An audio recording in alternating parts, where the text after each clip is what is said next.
Olá pessoal, sejam muito bem-vindos a mais um vídeo do nosso quadro Inspira no Flow. A inspiração de hoje vem da entrevista que mais cedo eu participei e que trabalha a questão da neuroeducação, a questão relacionada à família, e é um daqueles momentos em que eu consigo trabalhar bastante ambas as áreas, né? Eu consigo condensar a área do direito com a área da educação e isso é sempre maravilhoso. Eu posso usar a minha especialidade em direito público e a minha parte de formação de neuroeducação. Isso é sensacional quando a gente está falando de ECA digital. Trabalhar alguns pontos, vocês já devem ter visto vários vídeos e eu não pretendo discorrer sobre mais do mesmo. Eu quero trazer outros pontos que me foram perguntados e eu acho que faz muito sentido trazer aqui para vocês, explicando com cautela, com paciência aqui, com tempo, para a gente ir amadurecendo a ideia juntos, beleza? Dois pontos em específico me foram perguntados e eu pretendo trabalhar esses dois pontos aqui. O primeiro deles foi em relação à questão das famílias, a responsabilização das famílias agora diante da responsabilização das plataformas, etc. Como é que fica isso?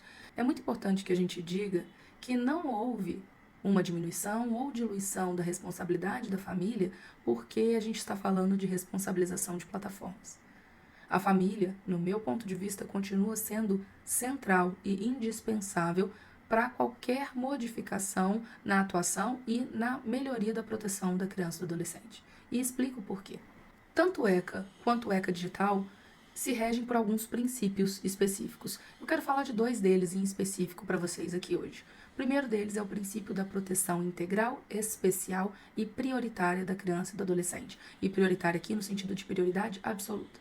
O segundo princípio é o princípio da responsabilidade compartilhada. Esse princípio já traz para a gente uma ideia do que esperar com a legislação.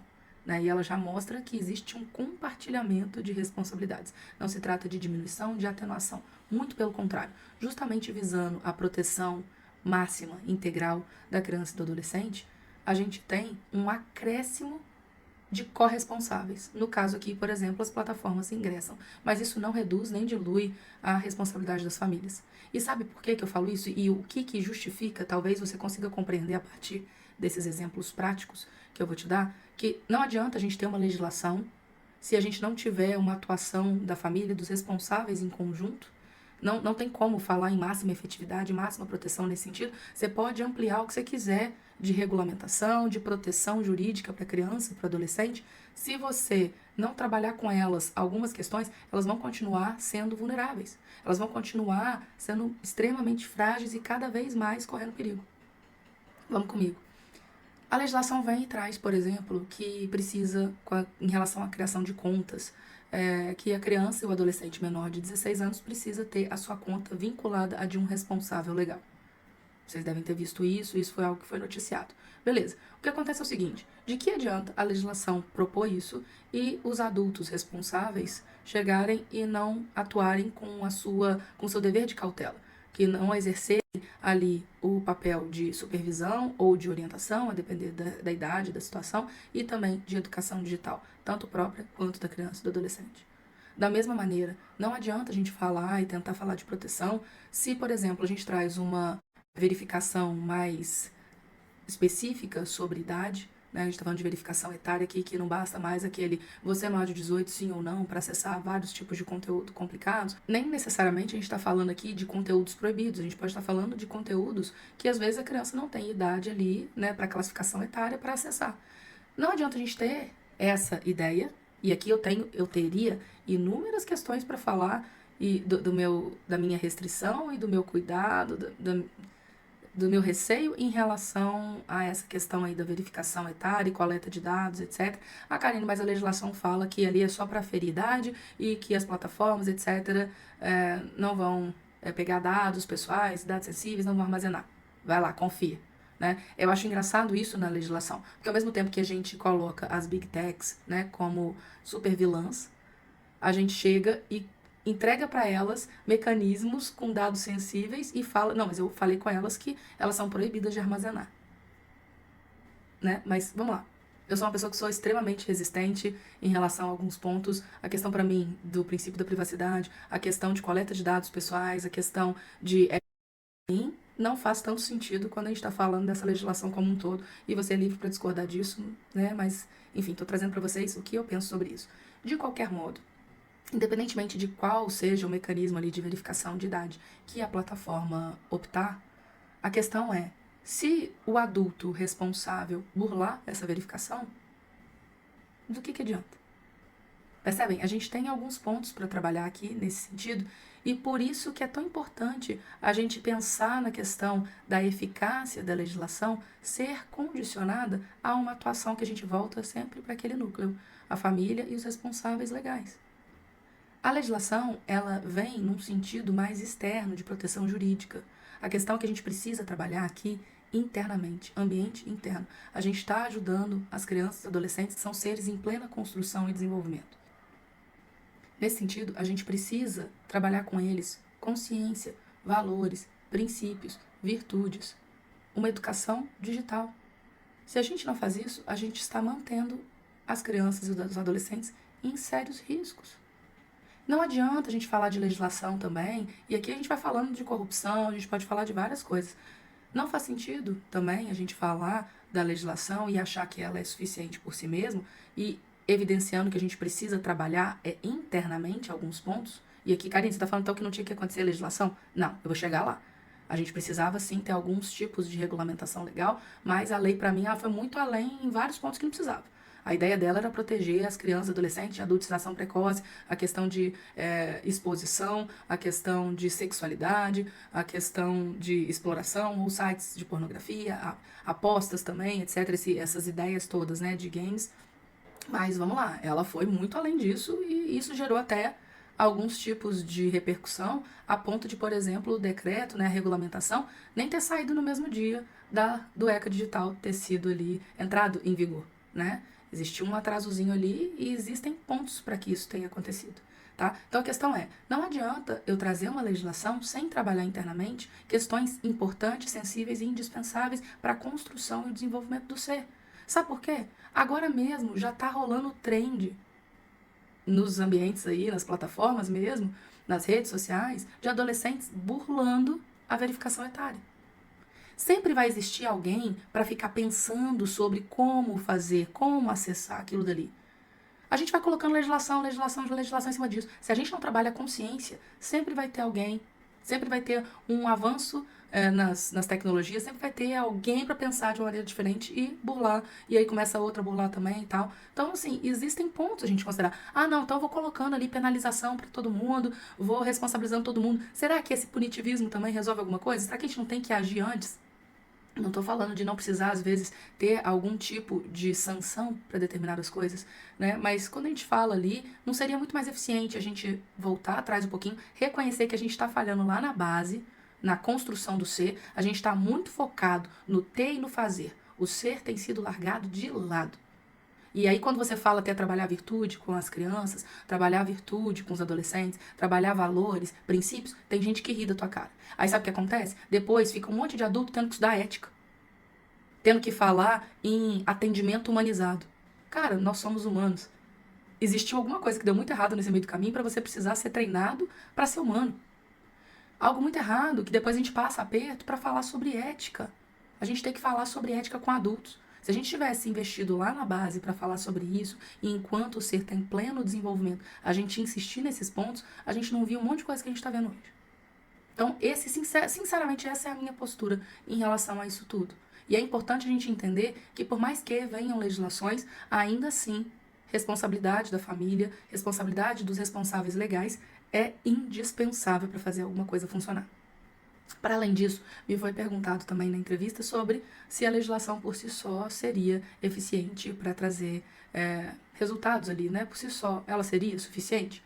E diante disso tudo que eu falei, acho que já ficou bem claro, né, o meu posicionamento. Não, para mim, a legislação em si, por si só, ela está longe de ser suficiente. Até porque a gente precisa trabalhar pontos antes disso. Karine, de novo, você está falando que não tinha que vir regulamentação, você é contra a regulamentação, você que fala tanto de proteção à criança.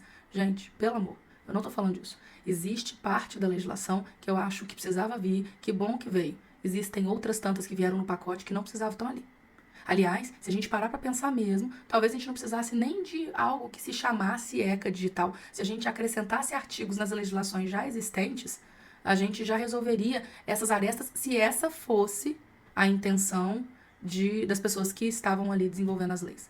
Eu tenho muito receio, pessoal, de legislações que são criadas no calor do momento, para resposta para a sociedade, para falar que se preocupa ou que está fazendo alguma coisa. Sabe por quê? Porque elas se aproveitam de muitos pontos, de muitos calores exaltados, de sentimentos ali, para abordar de qualquer maneira. E depois a gente vê que não era bem daquela maneira, que não funcionou bem. A gente teve, inclusive, a própria entrada em vigor da legislação veio ainda um dia antes, né, do decreto, né, da regulamentação vir a ser publicada. Ela ia vir no mesmo dia, teve um atraso. Por quê? Existe um porquê por trás disso. A legislação foi muito ampla e criou vários tipos de repercussão aqui que a gente poderia falar, mas vários outros vídeos já falaram sobre isso e não é o foco, né, central desse daqui. Mas é importante que a gente entenda que existem muitas pessoas para se aproveitar do momento, utilizar uma coisa que deveria ser positiva para trazer uma outra coisa que tem uma outra intencionalidade por trás. Karine, você está afirmando categoricamente isso? Você está chegando e culpando alguém ou responsabilizando alguém? Não. Só estou falando aqui impressões que eu fico quando eu vejo, no sentido geral, tá, legislações que vêm no calor do momento. Até porque a gente percebeu também uma vacácio muito curta, 6 meses ali para a entrada em vigor. E determinadas coisas ainda requerem regulamentação. Então perceba, hoje a gente já tem legislação em vigor, mas algumas coisas a gente ainda não sabe como vai funcionar muito bem, porque não existiu tempo hábil para se desenvolver alguns determinados procedimentos, algumas determinadas regulamentações. E isso gera insegurança jurídica, gera depois aso para a gente ter que fazer alguns ajustes, algumas lapidações da lei. Se a gente tivesse desacelerado em alguns pontos, colocado uma data em vigor um pouco mais longa, né, para entrada em vigor um pouco mais longa, ou então a gente primeiro legislasse ali, né, sobre pontos específicos, que era, né, o intuito primeiro, depois da denúncia do Felca, que inclusive eu fiz um vídeo a respeito do vídeo dele, né, trazendo o caminho do invisível, né, até se chegar onde ele trouxe a questão da adultização precoce. A gente podia ter trabalhado pontos específicos, entrado em vigor, e depois a gente vai vendo ali o que mais seria necessário diante do contexto para se fazer efetivar alguma legislação. Então, esse é um ponto crucial para mim. E aí, voltando aqui na questão, né, da legislação, se ela é suficiente por si só, para mim, ela não é suficiente por si só. Eu já falei os motivos pelos quais ela não é. E acrescento que para a gente fazer uma legislação ali nesse sentido, ter uma maior eficácia, a gente precisaria se atentar a 2 pontos centrais. O primeiro, a questão da conscientização. Não se existe modificação nesse sentido se a gente não se conscientizar e não conscientizar as crianças e os adolescentes. O segundo ponto, educação digital. Nossa e das crianças e dos adolescentes também. Sabe por quê? A gente é do tempo que a gente entrava na internet. Quem aqui é da minha idade, um pouquinho mais acima, vai se lembrar que antigamente a gente falava, eu vou entrar na internet. A gente tinha que às vezes esperar depois da meia-noite para cobrar um pulso só e a gente conseguia acessar a internet. Então antes a gente entrava na internet. Hoje a gente vive na internet. Antes a maior parte da vida era offline. Hoje a vida, um grande momento dela, uma grande parcela dela, é totalmente online e conectada. Nós vivemos numa era digital. E, portanto, a gente precisa urgente se conscientizar que a sociedade mudou. Os paradigmas mudaram e a gente precisa se adaptar nesse sentido. Ah, Karine, então, tá vendo? É exatamente isso. As crianças são nativas digitais, elas precisam estar já expostas ao ambiente porque elas vão estar mesmo. Não é disso que eu tô falando. Se você me acompanha, você sabe que eu não sou a favor desse raciocínio. Não acho nem de perto que é um raciocínio eficaz e válido, principalmente para a proteção da própria criança e do adolescente. A questão que eu tô trazendo aqui é que a gente precisa entender que o mundo hoje funciona diferente e se adaptar, inclusive se atentar a riscos que não existiam antes. Se você aqui também é da minha idade, tem mais idade que eu, vai se lembrar que quando você ia começar a andar sozinho na rua, antes havia uma preparação para você estar ali andando sozinho. Então os adultos vinham e traziam para você, olha, se você for atravessar a rua, olha para os 2 lados. Não conversa com estranhos. Não fala onde você mora. Se você perceber que tem alguém te seguindo ou tiver a sensação que tem alguém te seguindo, entra em algum comércio. Pede por ajuda se for o caso. Não era assim? Hoje em dia, a rua também está dentro de casa. Não adianta você insistir em achar que porque a criança ou o adolescente estão no quarto, estão na sala, estão em casa, que eles estão necessariamente protegidos. Em se falando de ambiente digital, crianças e adolescentes não estão necessariamente protegidos. E isso é um dos pontos que eu trago de crítica para a legislação, porque ela trabalha dando a entender que é possível se ter um ambiente seguro digitalmente para as crianças e para os adolescentes. Pessoal, quando a gente fala de ambiente digital, quando a gente fala de navegação e internet, né, desse tipo de ambiente, não existe como a gente falar em segurança absoluta. Isso é ilusão. A partir do momento em que estamos, e nós adultos também, no ambiente digital, a gente está em alguns riscos. Não existe como. Você deve ter cansado de ver vários vídeos, inclusive, ou vários filmes, várias séries que exploram isso. Hackers entrando, às vezes até em servidor de governos, de países que têm, né, pessoas ali altamente gabaritadas para lidar com aquilo. Ataques, etc. Ataques cibernéticos, disputa ali entre hackers, etc. Cara, imagina se um ambiente, né, se a gente fala ali daquelas conspirações e tal que acontece, imagina num mundo aqui para meros mortais, né, que usam a internet, mas não são extremamente, profundamente conhecedores. E quando a gente fala então de crianças e adolescentes, a gente está falando ainda mais nesse sentido. Então, cuidado. Se alguém está te vendendo a ideia de que, primeiro, sua responsabilidade enquanto pai e mãe diminuiu, diluiu porque a plataforma está ali, não tenta se esquivar. Essa é uma responsabilidade sua. O que está acontecendo é justamente para a proteção integral, especial e prioritária da criança e do adolescente, uma ampliação, um acréscimo de corresponsáveis, responsabilidade compartilhada. E não adianta a gente falar de outros responsáveis quando o núcleo familiar e quando os responsáveis legais pelas crianças e pelos adolescentes não têm uma atitude condizente com a proteção dessa criança e desse adolescente. Sinto muito ser eu ter que te falar isso. Sinto muito. Karine, mas poxa, você tá querendo dizer o quê? Não é para dar tela para criança? Gente, já falei muito sobre isso com vocês. Telas, eu acredito que a gente precisa demorar o máximo possível para trazer para as crianças. Se a gente for trazer depois, né, num determinado momento, a gente traz no menor tempo possível com a melhor qualidade possível. E lembrando sempre de estar ativo para não ficar no piloto automático e dessensibilizando que daqui a pouco é 10 minutos de internet, daqui a pouco, ou, né, de filmes, enfim, de programas, de TV, daqui a pouco é 10 minutos, daqui a pouco é 30, daqui a pouco, não, mas eu preciso fazer outra coisa também, é 45 minutos, daqui a pouco é 1 hora, daqui a pouco é 2, daqui a pouco a criança tá o tempo inteiro, porque você sempre tem alguma coisa para fazer. Cuidado. Cuidado, porque a sociedade te induz a pensar que isso é o normal, é o tranquilo, vai, confia, que dá certo. Não é assim. Nossas crianças estão pagando preço sério em relação a isso. E aqui a gente entra também em desenvolvimento da criança e do adolescente, a questão que as crianças estão cada vez mais, porque é uma geração cada vez mais ansiosa, a gente pode falar aqui de vários tipos de transtorno, de neurodesenvolvimento que tem vindo nesse meio do caminho, e vocês acham que é por quê? As crianças cada vez mais agitadas, as crianças cada vez mais ali sendo diagnosticadas com várias questões.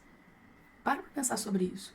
Para analisar, veja documentários, veja posts, veja livros. Eu tenho vários aqui que eu já trouxe em outros momentos e vou passar a trazer de novo. Existem vários estudos que mostram os danos no cérebro da criança, do adolescente, da criança em específico, né, mais evidente ali que está nesse movimento, né, nesse desenvolvimento muito intenso, os danos cerebrais que a exposição a telas causa. Então seja responsável. Quando a gente analisa algumas coisas, e aqui eu estou falando do fundo do coração para vocês, eu entendo que é complicado em alguns momentos. Eu sei que às vezes você não tem rede de apoio, etc. Eu entendo isso tudo. Se você me acompanha há mais tempo, você sabe da minha história. Se você não me acompanha há muito tempo, vamos junto. Eu sou uma pessoa que, desde que meu filho nasceu em específico, né, a gente vive fora, vive longe da família. Rede de apoio não tem. Vários momentos, em algumas cidades, a gente tinha que conviver com escorpião dentro de casa, com riscos, etc. Então, o meu filho era geralmente comigo, eu tinha que cozinhar, levar ele. E aí entrou Montessori na minha vida, e aí as coisas foram cada vez mais fazendo sentido, e eu fui trabalhando com esse ponto. E aí, aos poucos, eu fui percebendo o seguinte: o que a gente vai levando ali e trazendo no nosso cardápio de opção, na hora da aflição a gente usa. É por isso que muitas pessoas às vezes não querem bater, não querem deixar de castigo, mas aí quando nada deu certo, vai e utiliza aquela, entre aspas, ferramenta, que eu não acredito que seja, mas é que usa isso. Por quê? Porque está no cardápio de opção. A partir do momento que você tira determinadas coisas do seu cardápio de opção, passa a deixar de ser uma opção. Quer ver um exemplo? Se eu falar com você para você dar veneno pro seu filho, você vai dar? Por quê? Por que você não vai dar? Eu espero que você tenha respondido não, né? Por que você não vai dar?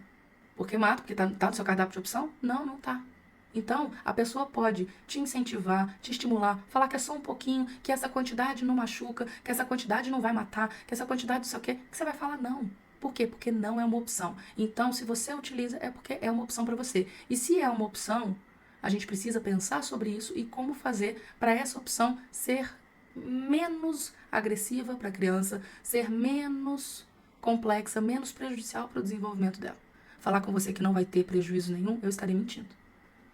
Agora, eu entendo que a gente vive em um mundo de uma maneira diferente, etc. Que cada um é livre para fazer suas escolhas, só que faça essas escolhas de maneira consciente. Não diz depois também que eu não te avisei ou que nunca ninguém falou sobre isso com você. A partir desse momento, a escolha é sua.